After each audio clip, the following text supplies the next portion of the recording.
adventistas, como vão vocês? Tudo bem? As aulas têm sido abençoadas, tenho visto que os irmãos têm correspondido, inclusive no que diz respeito às perguntas que nós estamos elaborando a partir do questionário. Vi que muitos irmãos responderam, mas a aula de hoje, no capítulo 3, fala sobre Satanás. Falamos sobre a batalha espiritual inicialmente, falamos sobre os campos de batalha, entre eles o mundo e a carne, e agora vamos falar sobre este elemento que é Satanás. Anotamos aqui alguns pontos importantes. Um dos pontos importantes da nossa batalha espiritual é nos conscientizar que nós não lutamos contra nós mesmos, nós lutamos contra um elemento invisível, que é o elemento espiritual.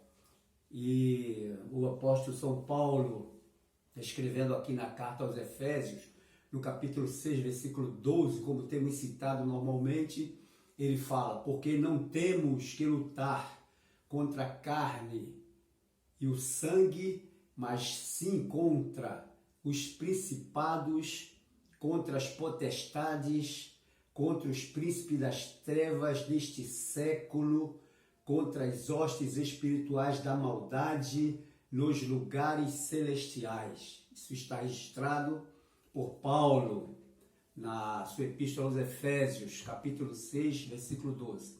E para iniciar a nossa aula, nós vamos orar ao Senhor, pedindo as suas bênçãos. Senhor nosso Deus, queremos te agradecer por esta feliz oportunidade que estamos tendo de mais uma vez adentrarmos, Senhor, a nossa aula nesta disciplina, batalha espiritual. Ajuda-nos para que entendamos, Senhor, o teu propósito nesta luta, nesta guerra, que é de nos libertar, de vencer por nós, para que possamos chegar, Senhor, à perfeição segundo a tua palavra. Abençoa nossa mente, que esteja iluminada pelo teu Espírito Santo, e que o nosso coração esteja regozijado e aberto para receber de bom grado os assuntos contidos nesta matéria. Oramos assim agradecidos, em nome do Senhor Jesus. Amém. Muito bem, irmãos. Então, aqui na nossa apostila, do nosso livro, capítulo 3, que fala sobre Satanás.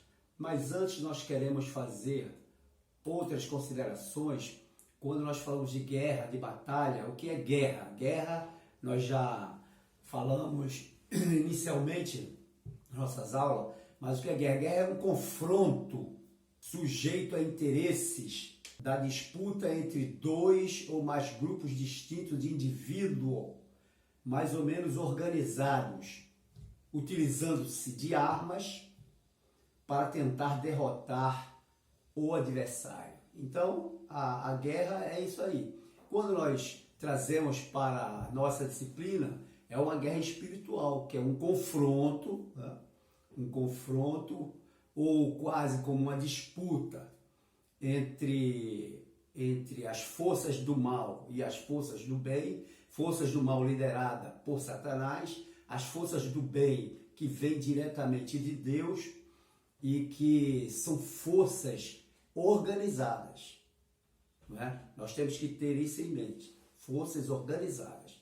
Assim como a guerra material, as forças elas são organizadas, a guerra espiritual também ela conta com forças organizadas. E aí nessas guerras nós falamos sobre batalha. O que é batalha? Batalha é uma parte da guerra, né? Que se dá em determinadas localidades. Então nós temos uma breve luta durante investida militar, né? Ou entre pequenos grupos de soldados, aquelas batalhas localizadas para adentrar, né, ao alvo principal da guerra, né, que nós falamos escaramuças. Todas as guerras, elas têm, conforme nós vimos, elas têm os seus grupos, os grupos antagônicos, ou seja, os grupos que nós dizemos adversários. E esses grupos, eles têm os seus comandos. Então, o que é um comando? O comando é o dispositivo que faz funcionar uma máquina de guerra, ou seja, uma direção militar, ou é o grupo de indivíduos que comanda a operação e que tem uma liderança. A batalha espiritual, ela segue mais ou menos essa ideia de uma guerra comum. Dentro dessas guerras, dentro desse comando, existem as cabeças pensantes. Essas cabeças pensantes é o que dá a direção à guerra. A vitória na guerra, ela depende das estratégias. Ela depende do seu poder bélico ou do seu poder de armamento, mas também depende da estratégia. Né? A estratégia, como é que nós vamos atacar, com que grupos nós vamos atacar, em que local nós vamos atacar. E a estratégia é uma palavra de origem grega, estratégia, que significa plano, método, manobras, né? Ou estratagemas, mais usados para alcançar um objetivo, né? Um objetivo, um resultado específico. E aí, esse comando, ele tem a estratégia, mas ele precisa ter soldados, né? Ou grupos preparados para que desenvolva aquele trabalho ou aquela estratégia. E aí nós chamamos de tropa, né? Uma tropa de um exército, uma tropa de um grupo ou um grupo de pessoas para enfrentar essa guerra. Então o que é tropa? É um tipo de unidade, né, militar que age com extrema estratégia para alcançar os objetivos estipulados por suas lideranças, ou pelos seus comandos, né? Aí nós temos a tropa, ela é dividida por batalhões, companhias. Tudo isso, meus irmãos, diz respeito à nossa disciplina.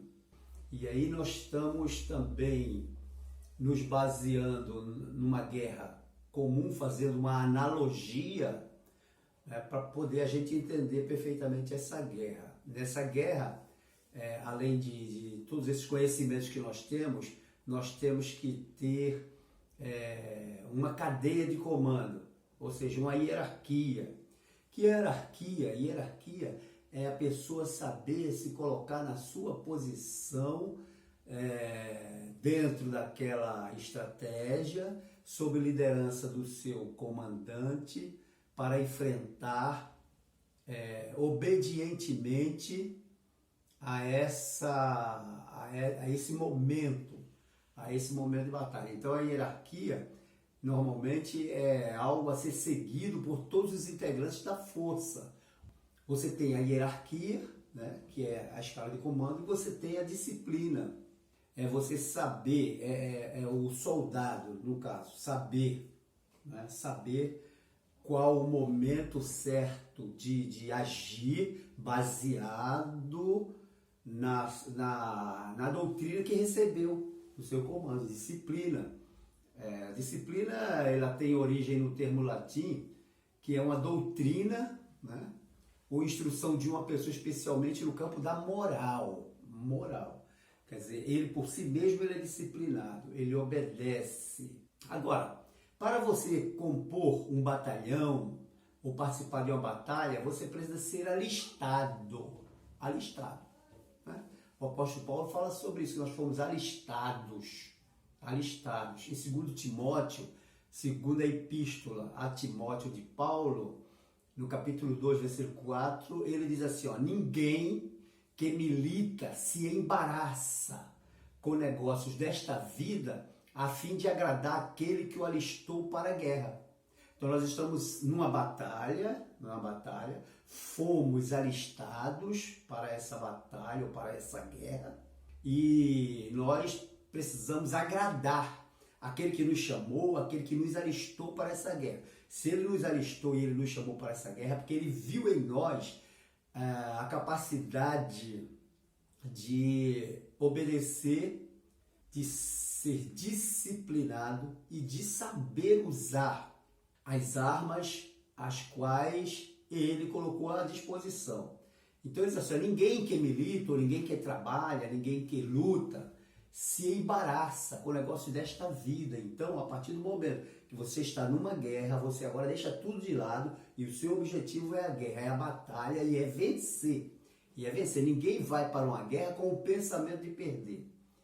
Então, nós temos esse alistamento, nós temos o soldado, né, que somos nós, no caso da guerra espiritual, e o soldado é aquele que milita, né, aquele que milita numa bandeira, que no nosso caso é a bandeira espiritual. E quais são as características desse soldado? Disciplina, bravura, né, ética, muito amor à causa, no caso da guerra comum, amor à pátria, que a gente chama patriotismo, que são características fundamentais do soldado.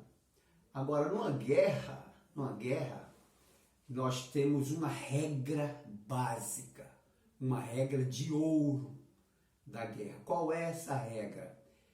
Conheça o inimigo. Ninguém vai para a guerra sem conhecer o inimigo. Primeiro ele faz um estudo sobre o inimigo, ele procura saber quem é o inimigo para poder lutar. Então, segundo Sun Tzu, que é um estudioso profundo das guerras, ele escreveu um livro e o seu manual, que é o manual da guerra, ele diz assim, se você conhece o inimigo e conhece-se a si mesmo, não precisa temer o resultado de 100 batalhas. Ora, se você conhece o inimigo e conhece a si mesmo, não precisa temer o resultado de 100 batalhas. Se você se conhece, mas não conhece o inimigo, para cada vitória obtida, sofrerá também uma derrota. Então aí já entra aquele aspecto, você se conhece a si mesmo, você é disciplinado, você tem potencial, mas você não conhece o inimigo. Então, para cada vitória que você obtém, você também tem uma derrota. Porque você se conhece, mas não conhece o inimigo. O inimigo tem as suas estratégias. Se você não conhece nem o inimigo e nem a si mesmo, perderá todas as batalhas. Esta é a palavra de Sun Tzu. Se você conhece o inimigo e conhece a si mesmo, não precisa temer o resultado de 100 batalhas. Se você conhece a si mesmo, mas não conhece o inimigo, para cada vitória você sofre uma derrota. Se você não conhece nem o inimigo, nem a si mesmo, perderá todas as batalhas. Então, essa também deve ser o nosso pensamento. Nós precisamos conhecer o nosso inimigo. Portanto, nós vamos adentrar ao nosso inimigo, para conhecer o nosso inimigo. Entenderam? Toda essa introdução foi para que nós chegássemos ao nosso inimigo. Mas antes de nós falarmos do nosso inimigo, nós precisamos saber que quando nós somos escolhidos por Deus, a partir de agora, nós não temos mais escolha. Se vocês ouviram falar de livre-arbítrio, que eles falam por aí, eles falam de uma maneira com muito sofisma, né? O que é o livre-arbítrio? Muita gente diz que livre-arbítrio é você ter liberdade de escolha. Muito bem, é você escolher o bem ou escolher o mal. Por isso que em João capítulo 15, e versículo 16, Jesus diz assim, olha, não me escolheste vós a mim, mas eu vos escolhi a vós e vos nomeei, para que vades e deis fruto e o vosso fruto permaneça, a fim de que tudo quanto em meu nome pedirdes ao Pai, Ele vos conceda. Então, se Ele nos escolheu e nós aceitamos essa escolha porque foi uma escolha do próprio Deus, então nós não temos mais livre-arbítrio, irmão. Nós já fomos escolhidos. Não é liberdade de escolha? Se nós agora temos a nossa escolha, porque Ele nos escolheu, a partir de agora é Ele que nos domina. Então, meus prezados irmãos, aí está inicialmente as observações que nós queríamos fazer para adentrar no conhecimento do inimigo. Então, veja aí, no capítulo 3, fala sobre Satanás. Ele fala sobre arqui-inimigo. A palavra arque do grego significa antigo. entre todas as forças malignas existentes, todo servo de Deus sabe que é um inimigo do mais alto nível de crueldade, que se chama Satanás, denominado assim por causa da afronta e rebeldia a Deus, quando em outro tempo, na eternidade, era conhecido como Lúcifer, ou seja, portador de luz. Hoje as pessoas ainda tratam ele como Lúcifer, mas ele não é Lúcifer, porque Lúcifer é portador de luz. Ele é príncipe das trevas, o nome dele é Satanás, muito conhecido como o diabo, e nós vamos ver isso aqui. Esse adversário do homem, ou inimigo do homem, porque para Deus não há quem se opor. Deus não tem inimigo. Guarde isso. Deus não tem inimigo. Ele, Satanás, se constitui a si mesmo como inimigo, como adversário. Mas Deus não tem adversário, Deus é Deus. Né? E aí, aqui ele diz, porque para Deus não há quem se opor. Mas na concepção do pensamento moderno, Satanás não passa de uma figura mitológica. Todavia, a Bíblia fala desse ser como uma personalidade espiritual feroz e mortal. Então, Satanás é uma realidade. Ele é uma pessoa. Embora o mundo ache que ele não existe, e isso é o que ele quer, né? O que ele quer é isso, que as pessoas acreditem que ele não existe. Mas a Bíblia diz que ele existe. Ele é uma personalidade espiritual feroz e mortal. Jesus diz assim, olha, o ladrão, se referindo a Satanás, é assim, o ladrão não vem senão para roubar, matar e destruir. Mas ele mesmo diz, mas eu vim para que tenham vida, e a tenham em abundância. Olha só o que é que a Bíblia diz em Ezequiel, no capítulo 28. Tu eras querubim, ungido para proteger, estabeleci no monte santo de Deus, estavas no meio das pedras afogueadas, andavas. Pela multidão das tuas iniquidades, pela justiça do teu comércio, profanaste os teus santuários. Eu, pois, fiz sair do meio de ti um fogo, que te consumiu a ti, e te tornei em cinza sobre a terra, aos olhos de todos os que te veem.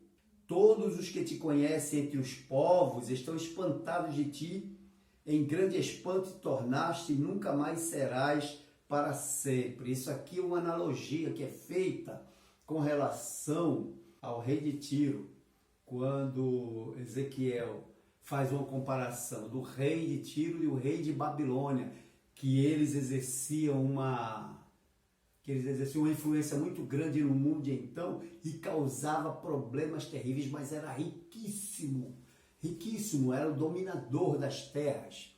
Da mesma forma, nós vemos que Satanás, ou o diabo, antes Lúcifer, o anjo de luz resplandecente, e veja que como ele fala, perfeito eras, no versículo 15 de Ezequiel 28, perfeito eras nos teus caminhos, desde o dia em que foste criado. Quer dizer, desde que ele foi criado, né, ele era perfeito, Deus o fez. Segundo os teólogos, pesquisadores deste assunto, eles falam que Satanás ele foi colocado como o ser abaixo de Deus, né, o ser que dominaria a criação. Porque ele também foi criado, né? Mas ele era tão perfeito que Deus fez a terra, criou Deus o céu e a terra. Essa primeira criação, ele coloca Lúcifer, o anjo de luz, como sendo o dominador dessa criação. Mas no versículo 2, quando dizia a terra é sem forma e vazia, é porque entre esse versículo 1 e versículo 2 de Gênesis foi o momento que nós não sabemos quanto tempo levou, né? Porque a Bíblia ela não pode se prender a detalhes, principalmente em intervalos. O intervalo do versículo 1 para o versículo 2 pode ter levado um tempo imenso. E nesse intervalo houve a guerra, houve a iniquidade, como diz assim, se achou iniquidade em ti, né? Então, na multiplicação do teu comércio se encheu o teu interior de violência, pecaste, pelo que te lançarei profanado fora do monte de Deus. Então a terra era sem forma e vazia. Isso aí, essa batalha causou um caos. Como ele surgiu? E aí, diz assim, por mais que se queira criar uma nebulosidade em torno da origem de Satanás, pela revelação bíblica, a indicação desse anjo poderoso foi criado por Deus com uma posição acima dos outros seres angelicais. E aí, aqui na continuação, ele até se refere a isso como ele fosse o maestro das hostes celestiais, com a função de comando na adoração ao Senhor Deus, conforme Isaías 14, ele fala assim, olha, e tu, se referindo a Lúcifer, e tu dizias no teu coração, eu subirei ao céu, acima das estrelas de Deus. Quando nós falamos estrelas na Bíblia, se relaciona com os anjos criados, com os anjos, os grandes anjos, está aqui, ó, acima das estrelas de Deus. Exaltarei o meu trono e no monte da congregação me assentarei da banda dos lados do norte. 14. Subirei acima das mais altas nuvens e serei semelhante ao Altíssimo. Olha o que ele falou. Serei semelhante ao Altíssimo. Ainda bem que ele não falou serei igual. Porque ele, com todo o pecado, com toda a iniquidade, jamais ele poderia ter essa ousadia de dizer, serei igual a Deus. Ele diz assim, olha, serei semelhante ao Altíssimo. Aí mais adiante o texto diz, e contudo, levado serás ao inferno, ao mais profundo do abismo. Interessante isso aqui. Aí é o surgimento de Satanás, que conhecemos. Ele surge como um anjo de luz, aquele que cobre, aquele que domina a criação que Deus fez e entregou para que ele que dominasse. Não é? Ele era um maestro. Maestro é aquele que guia, aquele que dirige. Não é? Não somente aquele que rege o coral, mas também, vejam aqui como é que ele diz assim, com a função de comando na adoração ao Senhor Deus, conforme Isaías 14, versículo 11 ao 15, extraímos o entendimento que Deus lhe tenha confiado a batuta dos coros celestiais. Batuta, sabe o que é batuta? Batuta, aquela pequena vara, ou aquele pequeno bastão que o maestro usa para reger a orquestra. Batuta, não esqueça. Deus lhe tenha confiado a batuta dos coros celestiais, mas como um ser criado, com liberdade, quis assumir uma posição igual à de Deus, gerando com isso uma desarmonia angelical, e com isso nasce a oposição a Deus, quando de Satanás tem aliciado uma parte dos anjos, que caracterizou-se como rebelião. Capítulo 12, versículo 3, vamos ler o 3 primeiro. E viu-se outro sinal no céu, e eis que era um grande dragão vermelho, que tinha 7 cabeças e 10 chifres, e sobre as cabeças 7 diademas. E a sua cauda levou após si a terça parte das estrelas do céu, e lançou-as sobre a terra. E o dragão parou diante da mulher que havia de dar à luz, para que, dando ela a luz, lhe tragasse o filho. Isso aí é um estudo à parte, mas o que nós queremos nos prender é a essa parte A do versículo 4, diz, e a sua cauda levou após si a terça parte das estrelas do céu e lançou-as sobre a terra. Nós falamos que quando a Bíblia se refere às estrelas do céu, normalmente ela está se referindo a quem? Aos anjos.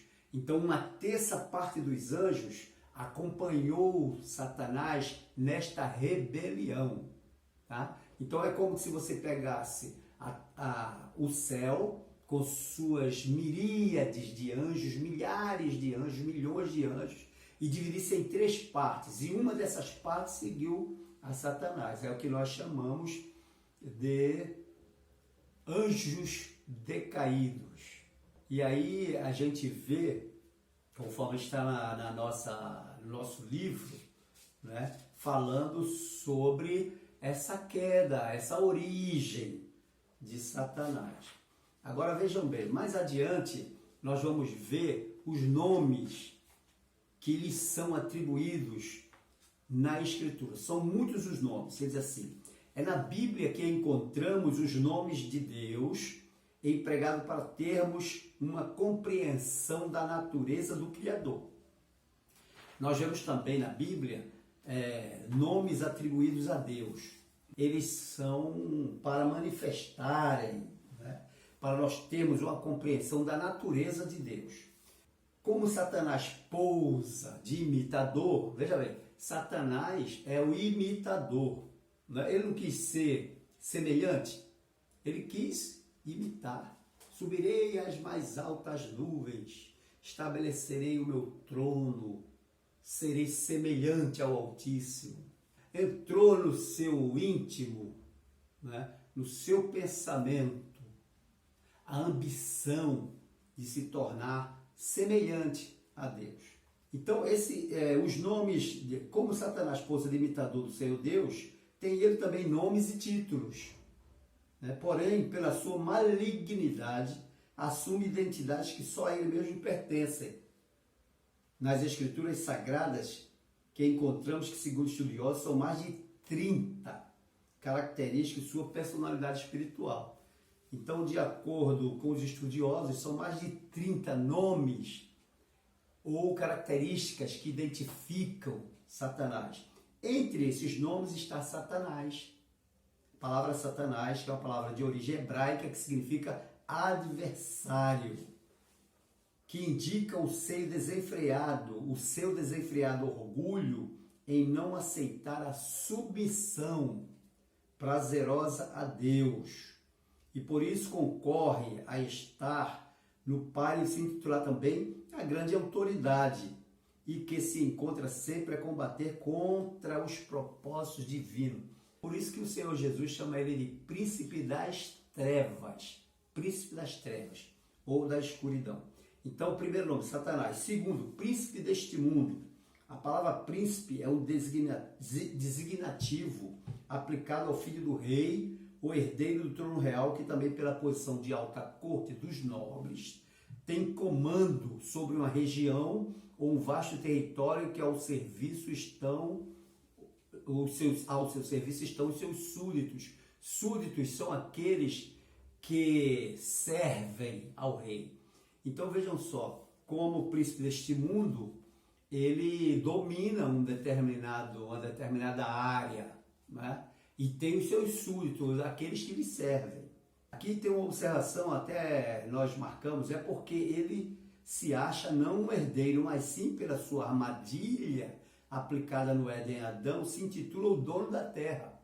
Isto é, o possuidor e senhor do mundo. Na aula passada nós falamos que Deus criou a terra, refez, né, a terra e criou o homem e colocou o homem como dominador dessa terra. Ele agora descarta Satanás e coloca o homem como dominador da terra.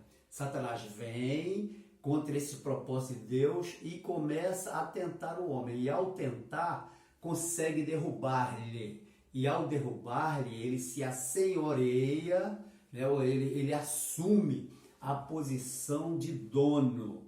E aí nós até citamos aquele texto na tentação de Jesus, lá no deserto, quando Jesus é levado pelo Espírito Santo para ser tentado, e ele diz assim, olha, darei a ti todos os reinos do mundo, se tão somente prostrado me adorares. Vejam a audácia. Mas nós também temos que quando Jesus veio, né, como segundo Adão, para estabelecer o seu reino entre nós, em João 12:31 diz assim, chegou o momento de ser julgado este mundo e agora o seu príncipe será expulso. Jesus falando de uma época vindoura, de uma época futura. Também no 14:30 de João, Jesus fala, já não falarei mais muito convosco, porque aí vem o príncipe do mundo e ele nada tem em mim. Então Jesus estava falando para os discípulos que naquele momento estava se aproximando o príncipe do mundo para, com a autorização, com permissão de Deus, colocar o seu plano em execução, que era a morte, né? A morte de Jesus. Aquele plano de Deus era a morte de Jesus. Mas Satanás queria estar presente, né? No capítulo 16, aliás, quando ele fala sobre vos enviarei o Consolador, e quando esse Consolador vier, convencerá o homem do pecado, da justiça e do juízo. Ele fala do pecado, ele fala da justiça, ele fala do juízo. No versículo 11 é assim, ó, do juízo, porque o príncipe deste mundo já está julgado. Meus irmãos, sabendo dessas qualificações, dessa autoridade outorgada em alguns momentos a ele pelo próprio Deus, para um propósito, nós sabemos que ele está julgado. A Bíblia diz, o inferno foi preparado ou está preparado para o diabo e os seus anjos, né? Então, não tem mais julgamento para Satanás. Falamos isso numa doutrina que temos na igreja, dizemos assim, os dois julgamentos, o julgamento dos crentes ou da igreja no arrebatamento e o julgamento dos homens ímpios que ressuscitarão para serem julgados. E Satanás? Satanás não tem julgamento, porque ele já está julgado. Jesus fala aqui, ó, do juízo, porque o príncipe deste mundo já está julgado. Outro nome, príncipe da potestade do ar, que é o segundo título de Satanás, príncipe da potestade do ar. E aí a gente vê lá em Efésios, capítulo 2, do versículo 1 ao 2, que está também na apostila, falando assim, ele vos deu vida, se referindo ao Senhor Jesus, ele vos deu vida, estando vós mortos nos vossos delitos e pecados, nos quais andastes outrora, segundo o curso deste mundo, segundo o príncipe da potestade do ar, do espírito que agora atua nos filhos da desobediência. Está se referindo a Satanás, o príncipe da potestade do ar. Nós vamos depois tecer algum comentário com relação a esses termos, né? A esses termos, potestades, principados, nós vamos falar sobre isso. Um outro nome que ele tem é o Deus deste século, quer dizer, o Deus deste mundo que é um mundo espiritual e que nós chamamos de século. Ele fala, esta é mais uma expressão registrada na Bíblia destinada ao caráter impetuoso de Satanás, que de todas as maneiras ele procura ser encarado como dominador. Neste caso específico, mencionado pelo apóstolo Paulo em 2 Coríntios 4:4, ele fala, nos quais o Deus deste século. Vejam como é importante essa referência aqui. No versículo 13 ele diz assim, mas se ainda o nosso evangelho está encoberto, para os que se perdem está encoberto, nos quais o Deus deste século cegou o entendimento dos incrédulos, para que não lhes resplandeça a luz do evangelho da glória de Cristo, que é a imagem de Deus. Então Satanás, com as suas astúcias, não é? Ele mostra aqueles que são incrédulos, aqueles que não aceitam ao Senhor Jesus, aqueles que não querem saber de Deus. E aí ele incrementa nestas pessoas, como Deus deste século, como dominador da impiedade neste século, ou neste mundo, e ele cega os entendimentos desses incrédulos para que a luz do Evangelho não resplandeça a eles, né? Por isso que ele diz, essa é a função como Deus deste século. O outro nome é cemitério invisível. Olha só, em 1 João, 1 Epístola de João, capítulo 5, versículo 19, diz, sabemos que somos de Deus e que o mundo inteiro jaz no maligno. É como se fosse um cemitério, porque jazer é estar morto, estar inerte, estar sem vida, né? O homem é inescapável da morte. Só é nascer para um determinado momento passar pela sentença natural do término da vida. No entanto, há outro tipo de morte que não é relativa à física, mas se refere à espiritual, à morte espiritual. Então, o mundo inteiro jaz no maligno. Ele se refere a Satanás como sendo um cemitério, né? E a outra palavra, outro nome é diabo. Vocábulo grego diabolos, que para o português assumiu a palavra diabo, que significa acusador, ou o que se opõe a difamar e maldizer. Na Bíblia, a palavra no original é diabolo. Então, essa palavra inicialmente é dada a Satanás, porque ele é o acusador, ele é o difamador. Então, é bom que as pessoas se examinem e vejam essa sua posição, né?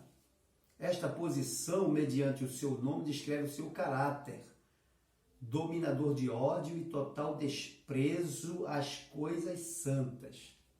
Né? Satanás, ele não quer saber nada de coisas santas, principalmente porque se referem a Deus, e aí ele acusa, ele difama, aquele que procura andar em santificação. Vemos já o caso de Jó, né? Quando ele se apresenta a Deus e Deus pergunta: de onde vens? Ele veio de onde era a terra e passear por ela. Que ele anda pesquisando, vendo as pessoas, tentando as pessoas, para que essas pessoas se afastem de Deus. Porque a única finalidade verdadeira dele é afastar o homem de Deus. A outra palavra é tentador. Em Mateus capítulo 4, versículo 3, descreve o atrevimento da satânica arrogância de tentar o Senhor Jesus a cair na armadilha para acusá-lo de ter pecado. Então ele tentou até Jesus, né? Quanto mais a nós humanos. Outra palavra que ele dá também como alcunha é Beuzebu. Jesus mesmo fala sobre isso, porque Beuzebu, ou Baal-Zebud, né? Na Bíblia, a palavra Baal significa senhor, o mestre, o dono, e Baal-Zebud, o Zebub também, né? Diz assim, cujos respectivos significados são dos termos senhor ou mestre no hebraico e mosca para Zebub, quer dizer, ele é senhor das moscas. E aí nós vemos algumas referências se referindo a ele como Baal-Zebu ou Baal-Zebud. No Antigo Testamento, na forma original, Baal-Zebud, derivando-se Baal-Zebu, é considerado como deus de Ecrom, cidade dos filisteus. A devoção a essa divindade se dava ao temor que julgava ter ele sobre o tempo, o deus da tempestade, que influenciava a terra, consequentemente as colheitas. Quanto ao sentido espiritual atuante no mundo, manifesta-se como uma mosca sobre o poder de contaminar. Por isso que ele é chamado de Deus das moscas. E aqui tem outras considerações que você, como aluno, deve ler para poder depois responder as questões. Um outro nome é Belial. A gente ouve muito falar essa palavra, Belial, na Bíblia. Quando essa palavra aparece nos registros bíblicos, principalmente em Juízes, capítulo 20, versículo 13, está relacionada com o estupro e assassinato de uma concubina. Os homens que cometeram essa barbárie foram chamados de filhos de Belial, que é uma conotação maligna. O outro nome é Antiga Serpente. Quando a gente fala a Antiga Serpente, a gente já sabe que aponta para Gênesis capítulo 3, do versículo 1 a 15, quando ele se personifica naquela serpente para tentar a Eva. Em Apocalipse capítulo 12 também fala sobre outro nome para ele, o grande dragão, que lemos, né? O grande dragão. A citação do grande dragão vermelho, né? Figura essa encarada como um monstro na concepção mitológica, cujas principais características são boca enorme, uma extensão da cauda, asas muito fortes e as guerras dilaceradora. As pessoas fazem uma figura de Satanás quando desenham ele com chifre, com rabo, com tridente. Aquilo ali é mitologia. Na verdade, ele se apresenta, a Bíblia diz, até como um anjo de luz. Outro título dele é o leão que ruge, né? Essa característica, né, fala como ele sendo um devorador insaciável, que sempre está à espreita de atacar os filhos de Deus, conforme Pedro capítulo 5, versículo 8, ele fala: sede sóbrios, vigiai, porque o diabo, vosso adversário, anda em derredor, bramando como leão, buscando a quem possa tragar, ao qual resisti firmes na fé, sabendo que as minhas aflições se cumprem entre os vossos irmãos no mundo. O apóstolo Pedro, ele está dando uma informação sobre como é que Satanás se apresenta. Ele pode se apresentar como um anjo de luz, mas também pode se apresentar como esse leão. Nós temos também os outros títulos a ele: Deus deste mundo, o maligno, que se refere ao mal, o caráter dele perverso, maléfico, que causa mal. O anjo do abismo, a gente vê que lá em Apocalipse capítulo 9, versículo 11, diz que ele é chamado de Abaddon no hebraico e no grego Apolion, que é o anjo do abismo, aquele que foi lançado no abismo. Ele é o pai da mentira. Jesus diz para os judeus, para os fariseus: vós sois o diabo, que é o vosso pai, e quereis satisfazer-lhe aos desejos, pois é mentiroso e pai da mentira. Está em João 8,44, quando eles diziam que eles eram filhos, né? Eles eram filhos de Deus, se referindo a Abraão. Nós temos por pai Abraão. Aí Jesus assim: se vós tivesseis por pai Abraão, vós ouviríeis as palavras de Deus, mas vós tendes por pai o diabo. Então, meus irmãos, desta apostila, Batalha Espiritual, na próxima aula nós vamos tecer alguns comentários, como resistir a esta criatura terrível, né, que se constituiu como adversário de Deus. E nós fizemos algumas menções. Fizemos menções de como ele surgiu, né, de como ele atua no mundo, quais são as suas características, essas características da sua personalidade, do seu caráter, que estão inclusos nesses nomes. Isso aí tudo faz parte desse conhecimento, dessa disciplina Batalha Espiritual. Na próxima aula, nós vamos falar sobre esse outro inimigo que se refere aos campos de guerra. Depois nós vamos falar sobre os alvos de ataques infernais. Então, vejam bem que nós estamos sendo preparados para depois nós entendermos qual é a atividade de nós, igreja, como exército vitorioso de Deus na terra, qual a nossa função e como nós vencermos esse inimigo feroz. Nós agora chegamos, veja bem que nós falamos sobre a carne, falamos sobre o mundo, esses dois campos de guerra, e agora falamos sobre o inimigo que nós vamos enfrentar. Na próxima aula, nós teremos mais alguma coisa sobre esse inimigo para nós entrarmos no campo de guerra. Qual é o campo que nós vamos estar para nos defrontar com esse inimigo? Então, que Deus nos abençoe. Um abraço muito forte. Na segunda-feira, nós vamos acompanhar o desenvolver da aula, inclusive receber o feedback, ou seja, a resposta de vocês, para que, se vocês têm alguma dúvida, já coloquei à disposição esse meu WhatsApp que está aí na tela, para que vocês mandem, se for o caso, as suas questões, que estamos fazendo perguntas sobre o nosso questionário. Nós queremos fazer a segunda pergunta, que está dentro do nosso contexto. Primeira pergunta: o que vem a ser idolatria? Segundo, o que significa andar no Espírito conforme a carta do apóstolo Paulo em Gálatas, capítulo 5, versículo 16. Então nós temos essas duas perguntas que eu deveria estar reforçando no WhatsApp, tá? Para os irmãos. Que Deus nos abençoe, um abraço e continuemos firmes, aliás. Daqui a pouco nós estaremos terminando esta disciplina. Amém.